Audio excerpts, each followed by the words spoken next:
The Choices We Carry, Chapter 1. When silence grows between two people, my name is Clara.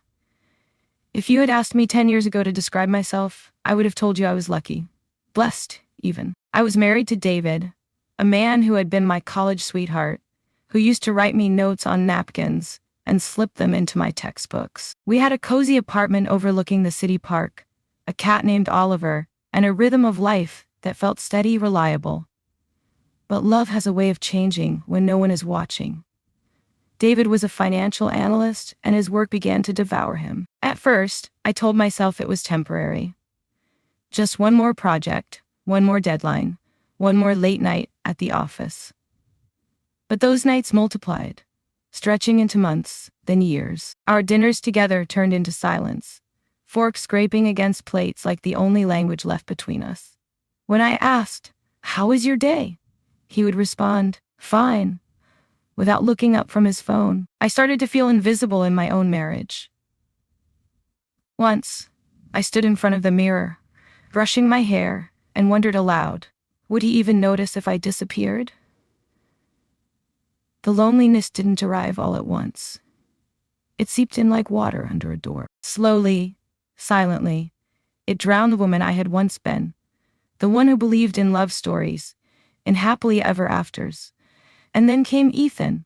He was a new hire at the publishing company where I worked as an editor. Ethan was younger than me by 4 years, with a quick smile and an energy that filled every room he entered. Where David's words had dried into dust, Ethan's poured out like fresh water. He asked about my favorite books, my childhood dreams, whether I believed people were capable of reinventing themselves. I told myself it was harmless, just a friendship, just someone who sees me. But late at night, when David was asleep beside me, I'd find myself replaying Ethan's laughter in my mind, like a forbidden melody I couldn't stop humming. Chapter 2.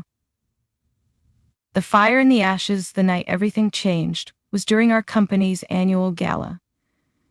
David had declined to come, claiming exhaustion. I wore a red dress that had been gathering dust in the closet, and when Ethan saw me, his eyes widened. "You look like a story someone should write," he said. I laughed, but something inside me cracked open. We drank too much wine. We slipped onto the balcony, where the city lights blinked like 1,000 secrets. Ethan's hand brushed mine, and for a moment I froze, caught between the life I had and the life I imagined. And then I leaned in. Our lips met, soft at first, then urgent. The sound of my own heartbeat roared in my ears. That kiss should have been the end. A mistake, easily buried. But instead, it was the beginning. We had coffee dates that lasted too long, whispered conversations in empty hallways, and weekend afternoons when I lied to David, saying I was visiting my sister. In Ethan's arms, I felt young again, alive, desired. But desire is a dangerous fuel. Soon, one affair was not enough. The thrill consumed me like a hunger I couldn't satisfy. There was Paul, a musician at a bar downtown, who played the piano as if each note were meant for me. There was Adrian, a quiet man from my yoga class, who listened when I spoke about things David hadn't asked me in years. Each man gave me something different, and I convinced myself I was only taking what life owed me. But at night, when the house was dark, guilt would curl beside me like a second shadow. I would watch David sleeping, the rise and fall of his chest, and whisper, "I'm sorry," into the silence. Of course, secrets never stay buried. One evening, David found a text I had forgotten to delete. Just one sentence, glowing on the screen. "Can't stop thinking about last night." He confronted me in the kitchen. His hands shook as he held the phone out to me. "Clara," he whispered. "How long?" The world seemed to tilt sideways. I opened my mouth, but no words came. Tears blurred my vision. All this time, his voice cracked.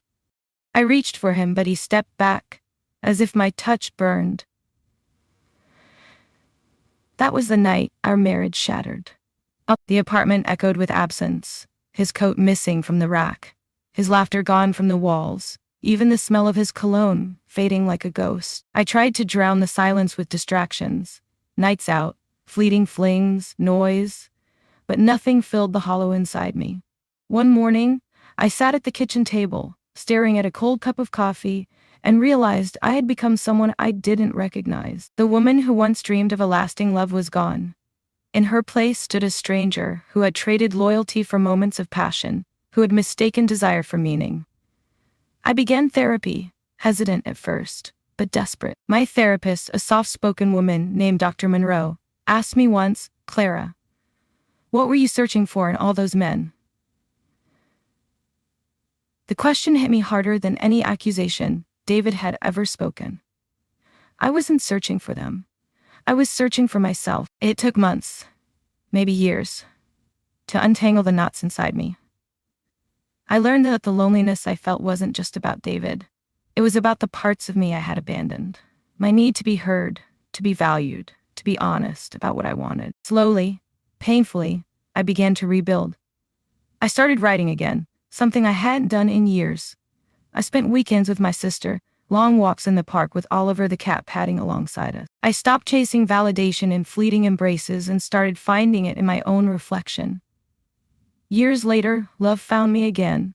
Not the whirlwind kind, not the dangerous, dizzying fire I once mistook for happiness. This love was steady, gentle, patient.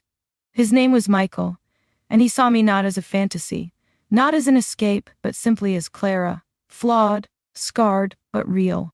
I told him my story before we ever spoke of forever. I needed him to know the truth. That I had made terrible mistakes. That I had hurt the man I once loved. That I was still learning how to forgive myself. Michael listened. He didn't flinch.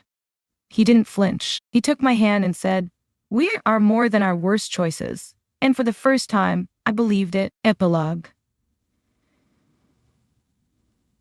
If you take anything from my story, let it be this. The choices we carry shape us. Sometimes in ways that break us. Sometimes in ways that save us. I can't erase the pain I caused. I can't rewrite the past. But I can live differently now. More honestly, more carefully, more awake. And maybe that's the real lesson. That no matter how far we fall, it's never too late to rise.